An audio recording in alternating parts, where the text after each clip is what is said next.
Hey everybody, welcome. Let's talk about perception. And perception affects so many different parts of our lives that this is going to be information that you can apply to your life right now.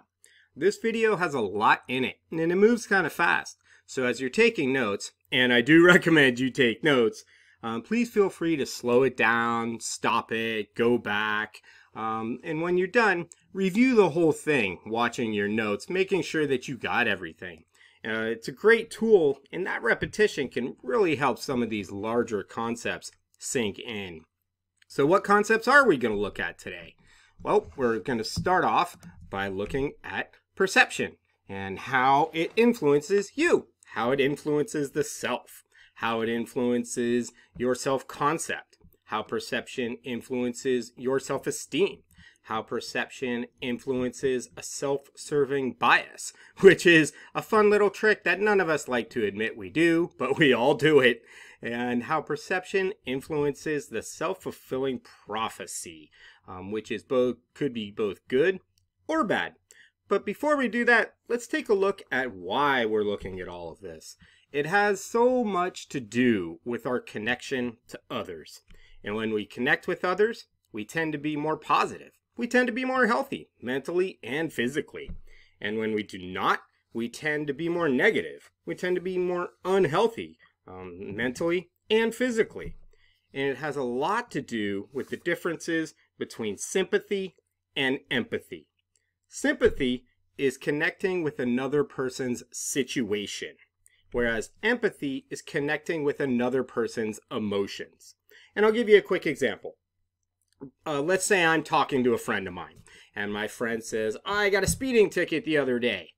I've got a lot of speeding tickets personally, so I know what that's like. And if I say something like, oh, that's horrible. I know when I got a speeding ticket, I was doing like 85 on the freeway and everybody else around here. I connected with the situation. I started talking to the person about that situation and kind of turned it back to myself. We're expressing sympathy. Oh, that's bad for you. Whereas empathy, we connect with their emotions. Like my friend would say, oh, I got a speeding ticket. And I would say, oh, that's super frustrating. How did you feel? Were you angry? Did you think you deserved it? And then listen to my friend explain their situation and connect with their emotions. Essentially, sympathy says, oh, that's horrible for you, where empathy says something along the lines of, I feel your pain. That's rough. And the difference between those two situations is significantly more meaningful life. But we'll have more on that later. First, let's start diving into perception. And let's start it with influences perception. And one of the biggest things is that what we choose to perceive.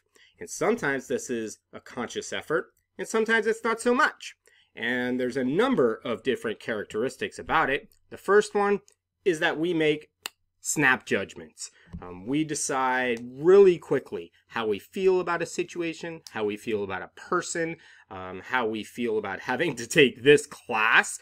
The human brain thinks really quick, and we tend to make decisions before we have all the information. And we work on stereotypes, which sounds horrible, but it's how our mind works. The human mind places things into categories quickly and very well. We categorize things very, very well.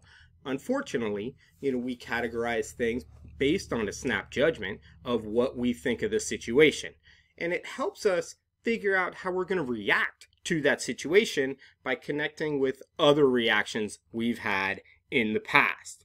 And on a bit of a different, we judge ourselves in a more positive way than we judge others. And this is the self-serving bias. The idea that nobody likes to admit, but we all wind up doing it.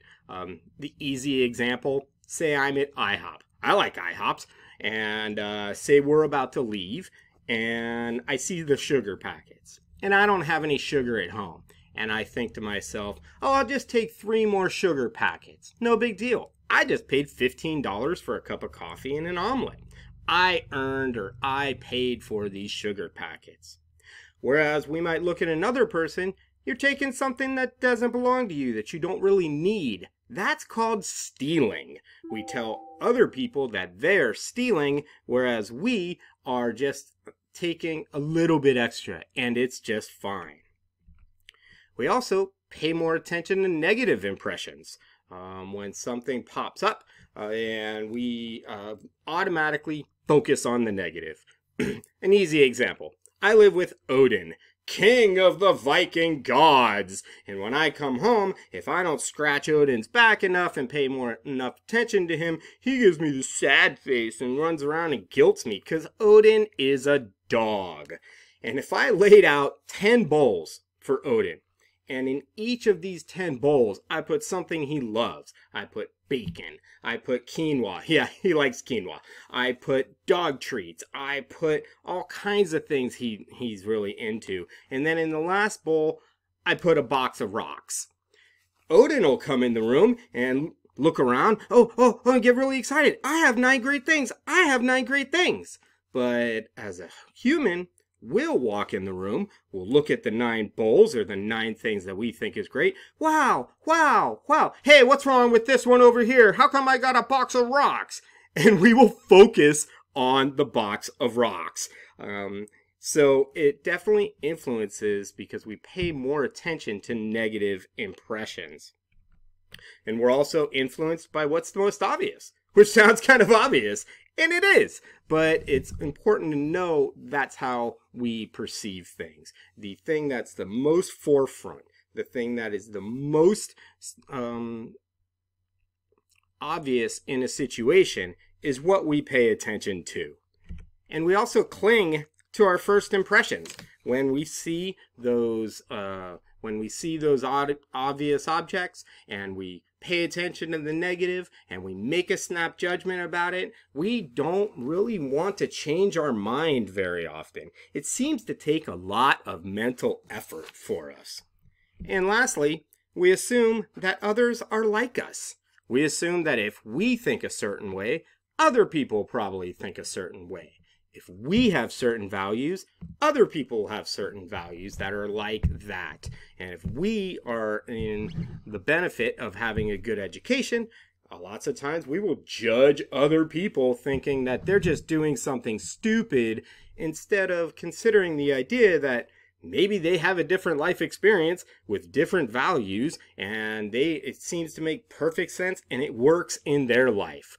We'll assume others that are like us, even when they're not. And this has important aspects and important influences on our self-concept. Our self-concept is a set of relatively stable perceptions we hold about ourselves. And these things tend to stay the same over time. We think about what is unique about us, how we're different from other people. We think about all of the different things that make us a special little snowflake without giving other people that same respect. And we think about how we view ourselves. And all of these things, like what we consider to be unique about us, what makes us different or similar to other people, and our view of ourselves tend to stay the same over time. That is, they tend to be self-perpetuating. And more on that later. Let's take a look at self-esteem and how self-esteem functions in this whole big paradigm. Self-esteem is essentially our evaluation of our own self-worth. And it influences all kinds of things. It influences how we communicate. If we feel that we belong in a situation, we will communicate with others in a certain way. If we feel we don't, we will communicate with others in a different way. It influences how others see us for that exact same reason. If we're acting as though we don't belong, they might assume that we don't belong. And then there's this really interesting relationship between the self-concept, self-esteem, and our actual behavior. And it's somewhat self-perpetuating. So let's take a look on the communication style here we see on the right. If a person is somewhat comfortable with authority figures, say they're talking to a professor, or say you're talking to a judge, and you're somewhat comfortable with an authority figure like a judge. You are most likely going to speak more calmly. Your words will sound more fluent. You'll sound like you believe what you're talking about. And others will tend to approve whatever you're trying to offer them. They'll tend to want to cooperate, which leads you to have the perception that, oh wow, I handled that well. That interaction with that authority figure went well. So when we have another interaction with an authority figure, we'll be comfortable with them again.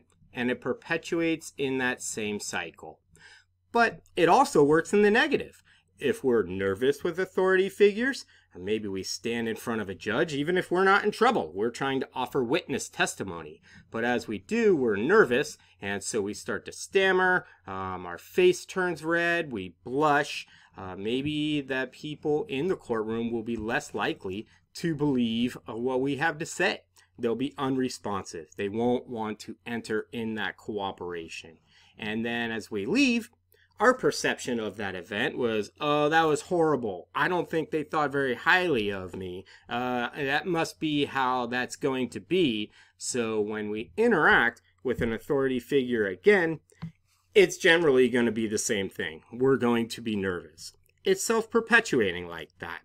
And there's an interesting relationship between biology, the personality, and ourselves. And it seems somewhere in the neighborhood of about 40% of our personality is inherited. And when I heard this, I didn't like that much at all. I like to think I'm me. I didn't just inherit this through my DNA, but I look at my father and I look at old pictures of him and I look almost just like him. There's no way he could deny that I'm his child. But I don't necessarily act just like him, but I do apparently act very much like my brother. I only have one brother, and our mannerisms, that is the way we talk, how we pace ourselves, how we take a pause, how we use our hands, and the two of us kind of wave our hands a lot, is so much like each other. I've actually had people say to me, "Are you David Lieberman's brother?" And yeah, have we met? And they'd be like, no, I know your brother, and you act just like him. It's pretty obvious. So that's probably that 40% of my personality that I have inherited. But we can learn to improve these traits if we like. Like if you inherited a quick temper, if you inherited anxiety, if you inherited a bit of depression. It's natural, it's human, there's nothing wrong with those feelings or those emotions. But it is important to know that we can improve these traits. And how? With practice. And the real easy example is if a person is feeling like an introvert, they don't communicate very well, they don't feel comfortable communicating very well, then they practice that communication, they work on it, they try to put themselves in uncomfortable situations, then they'll get better at communicating. So let's take a look at another aspect, the self-serving bias. And what that comes down to essentially is we judge ourselves in a more positive way than we do others. And this is really important when we think about how we're interacting with folks. If we want these interactions to go well, we essentially need to cut other people some slack. We need to be a little bit understanding that, our perceptions are slanted. And no matter what they do, we will tend to be more critical of them than we would ourselves if we were in that situation. So how do we even know if our perceptions are even close to correct? By perception checking! This chapter doesn't leave you with nothing and just feeling bad about yourself. Perception checking is an awesome way that we can check in with other people. What we do is we check in with other people about their opinion. We seek their guidance. And it basically works in 3 easy steps. Step 1, when you go and describe the behavior you noticed with another person. You talk to them about it and you try to be as descriptive as possible, for the details that matter. You try to talk to at least 2 other people to try to get those interpretations of the behavior.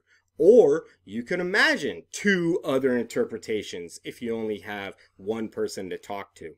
I know for me, I let my mind wander. What could have been one reason that this interaction went that way? What could be another reason? What could be a reason after that? I like to come up with 4 or 5 different possibilities and think, what is the likelihood that I'm not judging this situation completely accurately? And then when we talk to these people, the key part about perception checking is requesting clarification from the other person about how to handle whatever behavior it is that we're discussing. Like, what do they think we should do? What are 2 possible interpretations they might have? And we take this and try to balance it all out, keeping in mind the self-serving bias that we're not always right, even though we always want to be. And it sounds like a lot of work, right? Why would we go to all this work? It is a lot of work. Why would we do all of this? Because it has a huge effect on our self-concept, our self-esteem, and our self-serving bias. Because we can get pretty far off track with reality, which either fortunately or unfortunately leads to the self-fulfilling prophecy. This one is great. Self-fulfilling prophecy is essentially when a person expects a certain outcome of that person's behavior is more likely to lead to that outcome. It's a big concept, right? I'll say it again. When a person expects a certain outcome, then that person's behavior is more likely to lead to that particular outcome. Say, I'm going to a party, and I don't expect to meet anybody I'm really going to like. So I'll probably keep to myself. I'll probably hang back over by the foods or drinks, and I will engage with people at that party less. So I probably won't find many people I like, and my expectations led to that outcome. It shapes our self-concept, our self-esteem, and our behaviors. Think about standing in front of the judge, how that shapes it. Like if we felt nervous, then we'll be nervous, and we'll know that next time we'll be nervous. It winds up creating a feedback loop that perpetuates its own reality. Because as we've heard earlier lectures in this course, human existence is generally a reality of perception. It works in the same way. When we have positive communication styles and we expect the positive, like our graph on the right, we tend to experience positive interactions and expect more positive interactions. And then on the left, the negative is just as powerful. If we expect negative, we tend to act as though it will be negative. Others treat us negative, and then it reaffirms our own initial belief that we were right. This is going to be negative. And the key to all of this, and this is when we start coming back to the very first thought, is connection to others. If you want a happy life, humans need connection to others. When we tend to connect with people, we tend to be more positive and more healthy. And when we don't tend to connect with people, we tend to be more negative and more unhealthy. So if you spend a lot of your time engaged in an activity like video games, where you're not socializing with other people while you do, or just reading books without ever really talking to people about the books you read. Reading is great. I don't mean to downplay it. And video games can be a great outlet too. Just make sure that we're including other people in our lives. And keep in mind the difference between sympathy when we're connecting with their situation or empathy when we're connecting to their emotion. Humans need to connect to other people's emotions. That's what gives us that deep, enriching feeling and can really help our lives in so many significant ways. So take a quick look back at this video and think about how connection with others can create a much more meaningful life for you. Thanks for your time.